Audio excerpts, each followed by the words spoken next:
अहिल्यादेवी नगर जिल्ह्याचे विभाजन करून श्रीरामपूर जिल्हा करावा या मागणीसाठी आज श्रीरामपूर शहरामध्ये कडकडीत बंद पाळण्यात आला। गेल्या अनेक वर्षापासून श्रीरामपूर जिल्हा होण्यासाठी श्रीरामपूर शहरातील नागरिक मोठ्या प्रमाणामध्ये बंदमध्ये सहभागी होतात। अहिल्यादेवी नगर जिल्ह्यातील क्षेत्रफळाच्या दृष्टिकोनातून सर्वात मोठा तालुका म्हणून श्रीरामपूरची ओळख आहे।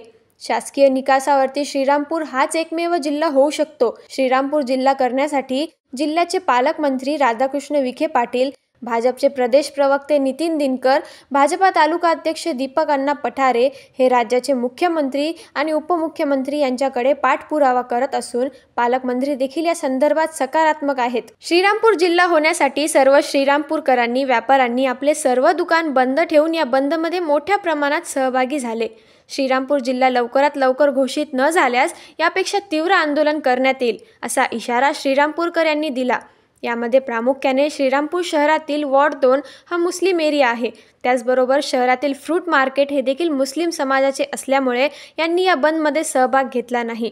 त्यांचे व्यवसाय सुरळीत सुरू होते। श्रीरामपुरातील हिंदूंनी कडकडीत बंद पाळला, परंतु मुस्लिम यामध्ये सहभागी झाले नव्हते। नमस्कार, सुदर्शन न्यूजमध्ये स्वागत। आज आपण या श्रीरामपूर शहरामध्ये आहे। श्रीरामाच्या नावाने हे शहर ओळखलं जातं आणि या श्रीरामपूर शहरामध्ये गेल्या अनेक वर्षापासून श्रीरामपूरकरांची मागणी आहे का या अहिल्यादेवी नगर, जे आपण पूर्वी अहमदनगर म्हणत होतो, त्याचं आता अहिल्यादेवी नगर हे नामांतर झालेलं आहे आणि त्या अहिल्यादेवी नगरचं विभाजन होऊन हा श्रीरामपूर हा जिल्हा झाला पाहिजे। क्षेत्रफळाच्या दृष्टिकोनातून श्रीरामपूर तालुका हा बाकी इतर 13 तालुक्यात सर्वात मोठा तालुका म्हणून हा श्रीरामपूरची ओळख आहे। श्रीरामपूर या ठिकाणी शासकीय सर्व सुविधा उपलब्ध आहे, प्रशासकीय कार्य सर्व आहे। या ठिकाणी शेती महामंडळाची भरपूर जमीन रिक्त आहे, MIDC आहे, रेल्वे स्टेशन आहे आणि सगळ्या प्रशासकीय कार्य असल्यामुळे हे श्रीरामपूर जिल्हा होण्यास सर्व शासकीय निकषावरती पात्र असणारा हा तालुका आहे। आणि या श्रीरामपूरकरांची गेल्या अनेक वर्षापासूनची मागणी आहे का हा श्रीरामपूर जिल्हा झाला पाहिजे। यासाठी नगर जिल्ह्याचे अहिल्यादेवी नगरचे जे पालकमंत्री आहे आमदार राधाकृष्ण विखे पाटील हे देखील यासाठी आग्रही आहेत आणि या राज्याचे मुख्यमंत्री एकनाथ शिंदे असतील, उपमुख्यमंत्री देवेंद्र फडणवीस, पवार हे देखील या जिल्ह्याच्या विभाजनासाठी सकारात्मक असल्यामुळे या श्रीरामपूर जिल्हा होण्याचा मार्ग हा लवकरच सुरू होऊ शकतो। सुदर्शन न्यूजसाठी दत्तात्रय केमनर। आणि आज आपण बघितलं असतं या शहरामध्ये सगळ्या नागरिकांनी प्रचंड असा बंद या ठिकाणी ठेवलेला आहे, कडकडीत बंद या ठिकाणी नागरिकांनी पाळलेला आहे। नमस्कार।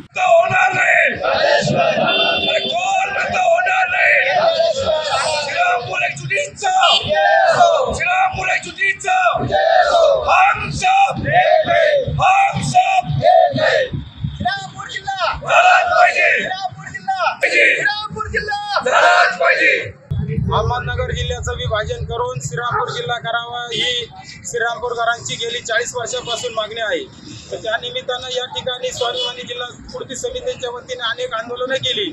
आज श्रीरामपूर बंद पुकारण्यात आला होता, त्याला देखील श्रीरामपूरकरांनी स्वयंस्फूर्तीने कडकडीत बंद ठेवून या ठिकाणी जाहीर पाठिंबा दिलेला आहे।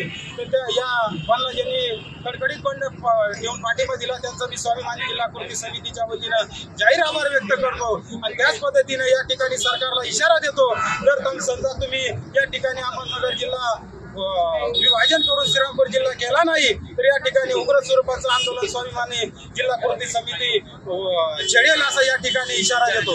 आपण बघितलं या ठिकाणी सर्व पक्षीय, सर्व संघटना, सर्व जाती धर्माचे लोकांची एकच मागणी आहे तर श्रीरामपूर जिल्हा झाला पाहिजे। आणि तो श्रीरामपूर जिल्हा झाला नाही तर इथून पुढच्या काळामध्ये आम्ही चक्काजाम आंदोलन करणार आहे, याचं देखील या ठिकाणी सरकारने आमची इशारा नोंद घ्यावी। स्वाभिमानी श्रीरामपूर जिल्हा कृती समितीच्या वतीने आम्ही श्रीरामपूर जिल्हा व्हावा यासाठी शासनाने श्रीरामपूरकडं आज या आंदोलनाची दखल घ्यावं आणि त्यांनी लक्ष केंद्रित व्हावं यासाठी श्रीरामपूर बंदचे हाक दिली होती। त्याला श्रीरामपूरकरांनी 100% प्रतिसाद दिला, त्याबद्दल मी सर्व श्रीरामपूरकरांचे आभार व्यक्त करतो। आणि थोड्याच वेळापूर्वी या ठिकाणी श्रीरामपुरातील सर्व राजकीय पक्षाचे पदाधिकारी, कार्यकर्ते आणि व्यापाऱ्यांनी मोठा सहभाग घेऊन या ठिकाणी आंदोलन केलं आणि सर्वांनी एकमताने निर्णय घेतला की श्रीरामपूर जिल्ह्यासाठी अनेक वर्षापासून या ठिकाणी आंदोलनं चालू आहे, त्या आंदोलनाला कुठंतरी यश येत नाही, परंतु याचा निषेध म्हणून आज श्रीरामपूर बंद केला। याची दखल घेऊन महाराष्ट्र शासनाने जर श्रीरामपूर जिल्हा केला नाही तर आम्ही स्वाभिमानी जिल्हा कृती समितीच्या वतीने सर्व श्रीरामपूरकरांना आवाहन केलेलं आहे की येत्या विधानसभेच्या निवडणुकावर आम्ही बहिष्कार घालणार आहे. आम्ही कोणी ज्या ठिकाणी विधानसभेची निवडणुकीला मतदान करणार नाही असं या ठिकाणी आमच्या सर्वांच्या एकमताने ठराव झालेला आहे. आणि तसेच या महाराष्ट्र शासनाला आणि केंद्र सरकारला मी या ठिकाणी सांगू इच्छितो की आपण करोडो रुपये खर्च करून आपण प्रभू रामचंद्रांचं 500 वर्षाचं स्वप्न या जनतेचं पूर्ण केलं आणि त्या ठिकाणी भव्य असं मंदिर उभारलं. आणि त्याच प्रभू रामचंद्राच्या नावाने आमचं हे श्रीरामपूरचं तालुक्याचं नाव आहे. अतिशय चांगल्या एवढं नाव असताना आणि तुम्ही एकीकडं अनेक रेल्वे स्टेशनचे नावं बदलले, अनेक जिल्ह्यांचे नावं बदलले, अनेक गावांचे नावं बदलले, अनेक तालुक्यांचे नावं बदलले. तर आज या ठिकाणी तुम्हाला आयती एक संधी आहे. प्रभू रामचंद्राच्या नावाने श्रीरामपूर तालुक्याचं नाव आहे म्हणून. आणि नगर जिल्हा भौगोलिक दृष्टिकोनाने हा खूप महाराष्ट्रातील सर्वात मोठा जिल्हा आहे आणि भविष्य काळामध्ये आपण याचं विभाजन करून कुठल्या तरी एका तालुक्याचा जिल्हा म्हणून घोषित करणारच आहे. परंतु श्रीरामपूर जिल्ह्याची मागणी गेल्या 40 वर्षापासून असल्याकारणाने आणि सगळ्या शासकीय सुविधा या ठिकाणी उपलब्ध असल्याकारणाने आणि या ठिकाणी शेती महामंडळाच्या जागा या ठिकाणी शासकीय कार्यालयासाठी उपलब्ध आहे. म्हणून श्रीरामपूर जिल्हा केल्याने उत्तर नगर जिल्ह्यातील जे 6-7 तालुके आहे त्यांना हा सोयीस्कर जिल्हा होईल. कारण नगर श्रीरामपूरपासून 65 किलोमीटर आहे. तसंच कोपरगावपासून 80 ते 85 किलोमीटर आहे. तर अकोले तालुक्यापासून नगर हा 100च्या पुढं त्यांना जिल्हा पडतो. कुठलंही काम करायचं असेल तर त्या ठिकाणी त्यांना या लोकांना मोठी आर्थिक खर्च येतो आणि त्यांचं वेळ देखील या ठिकाणी मोठ्या प्रमाणात जातो. तर या श्रीरामपूर जिल्हा केल्याने या उत्तर नगर जिल्ह्यातील 6 ते 7 तालुक्यांना सोयीस्कर होईल. अवघ्या 40 ते 50 किलोमीटरच्या अंतरावर या उत्तर नगर जिल्ह्यातील अकोला तालुक्याला हा श्रीरामपूर तालुका बसणार आहे.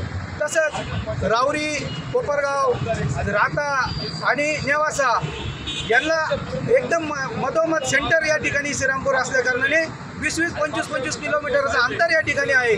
म्हणून सगळ्यांच्या सोयीस्करसाठी आणि श्रीरामपूरच्या भवितव्यासाठी, श्रीरामपूरच्या जनतेच्या भवितव्यासाठी, इथल्या तरुणांना रोजगार मिळावा यासाठी, इथल्या शेतकऱ्यांच्या शेतीमालाला हमी भाव मिळावा यासाठी, इथल्या शिक्षकाच्या दृष्टिकोनाने विद्यार्थ्यांना सोयीस्कर व्हावं यासाठी या शासनाने त्वरित आमच्या आंदोलनाची दखल घेऊन श्रीरामपूर जिल्हा घोषणा करावी.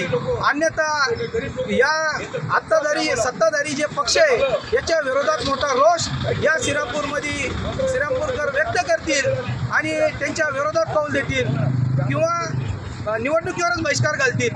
प्रमुख मागणी आमची निवडणुकीवर बहिष्कार घालण्याची आहे. परंतु हे सरकार हिंदुत्ववादी सरकार आहे म्हणून हे सरकार असा चुकीचा निर्णय घेणार नाही. कारण शिर्डीकरांची अचानक मागणी आली, संगमेश्वरांची मागणी आहे. परंतु श्रीरामपूर जिल्ह्यात सोयीस्कर असल्याकारणाने आणि प्रभू रामचंद्राच्या नावाने तालुका असल्याकारणाने हे हिंदुत्ववादी सरकार याची निश्चितच दखल घेईल आणि श्रीरामपूर जिल्हा लवकरात लवकर डिक्लेअर करतील आणि त्यांनी ते करावं अशी मागणी आम्ही श्रीरामपूर जिल्हा कृती समितीच्या वतीने करतो आणि थांबतो.